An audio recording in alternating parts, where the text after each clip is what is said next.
Shalom, selamat pagi jemaat Gereja Kristen Kalam Kudus yang terkasih dalam Kristus.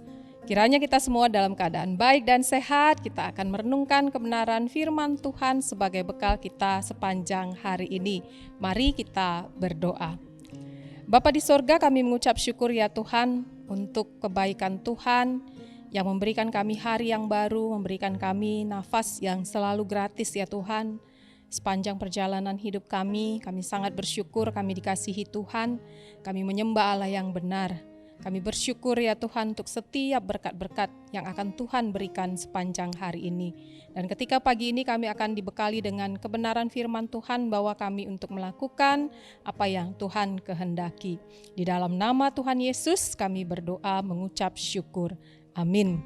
Ya jemaat yang terkasih, pagi ini saya memberikan tema berbakti untuk meningkatkan derajat bangsa.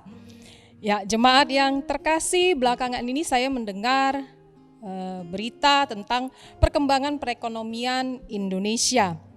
Indonesia telah berhasil mendatangkan para investor asing untuk mendirikan pabrik di Indonesia. Rencananya Indonesia akan mengelola beberapa kekayaan sumber daya alam untuk selanjutnya diproses menjadi barang jadi lalu tersedia untuk diekspor.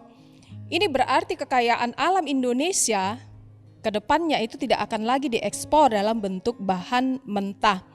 Dan tentu saja pabrik-pabrik ini yang akan mengelola sumber daya alam Indonesia yang kaya itu.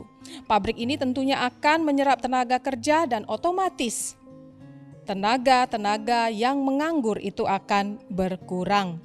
Dan kalau kita melihat pemerintah juga telah memilih pilihan orang-orang yang cerdas, putri-putri terbaik, putra-putri terbaik Indonesia untuk disekolahkan ke luar negeri selanjutnya.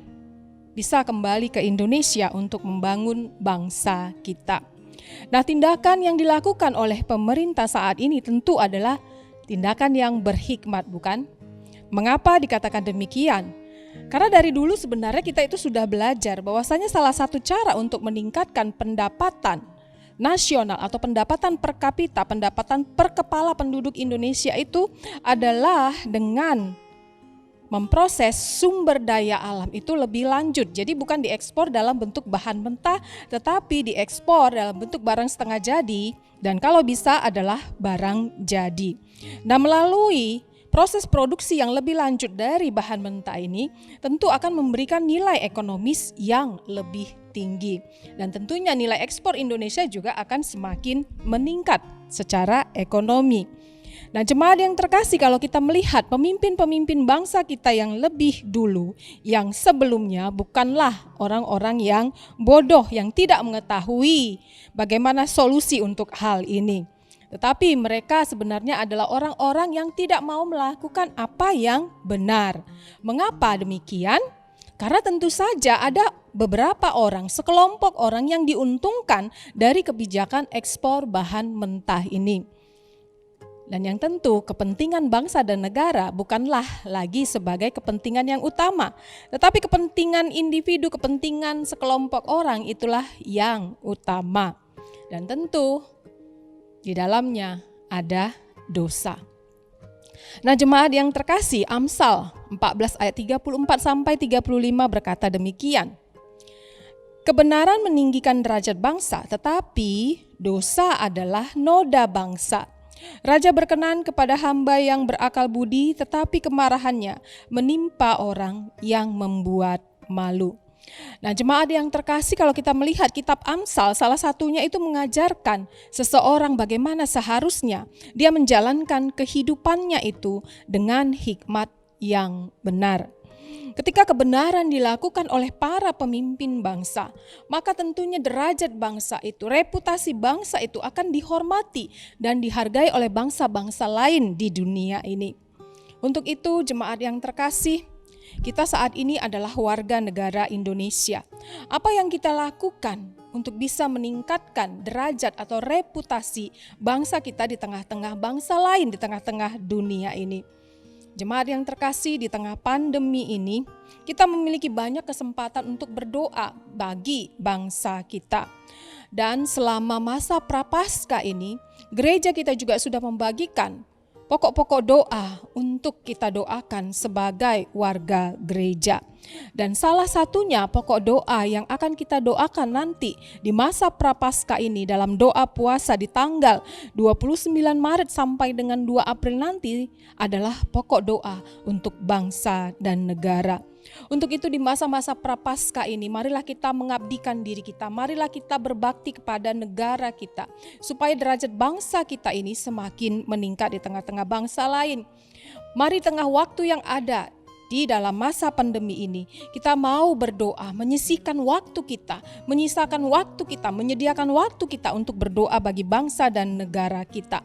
Dan selanjutnya apapun peran kita, sekecil apapun itu di mata orang lain, profesi apapun yang saat ini sedang kita geluti, lakukanlah semua hal yang kita kerjakan itu dengan kebenaran yang dari Tuhan. Mintalah hikmat untuk melakukan apa yang benar di hadapan Tuhan dan di hadapan sesama. Karena dengan demikian kita bukan saja melakukannya untuk menyenangkan hati Tuhan, tetapi kita juga sudah berbakti untuk meningkatkan derajat bangsa kita di tengah-tengah bangsa lain. Sekecil apapun pengaruh kita dalam melakukan kebenaran, itu akan membawa kepada peningkatan derajat dari bangsa kita. Karena kebenaran yang kita lakukan itu akan mempengaruhi orang-orang di sekitar kita. Kiranya Tuhan menolong setiap kita untuk berbakti kepada bangsa kita. Amin. Mari kita berdoa. Bapa di surga, kami mengucap syukur Tuhan kalau kami diberikan kesempatan untuk berdoa bagi bangsa dan negara kami. Tanggal 29 sampai 2 April, 29 Maret sampai 2 April nanti kami akan berdoa puasa untuk bangsa dan negara kami. Berkati ya Tuhan supaya kami boleh sehati sepikir berdoa untuk kemajuan bangsa kami. Sekecil apapun peran kami, profesi apapun yang kami geluti saat ini, buat kami melakukan segala sesuatunya dengan hikmat kebenaran yang dari Tuhan. Supaya ketika kami melakukannya, kami bukan hanya melakukannya untuk Tuhan, tapi juga kami boleh meningkatkan derajat bangsa kami tengah-tengah bangsa lain. Mampukan setiap kami ya Tuhan untuk melakukan apa yang menyenangkan hati Tuhan, apa yang menyenangkan negara kami. Kami serahkan aktivitas kami sepanjang hari ini ya Tuhan. Di dalam nama Tuhan Yesus kami berdoa, kami mengucap syukur. Amin. Selamat pagi, Tuhan Yesus memberkati.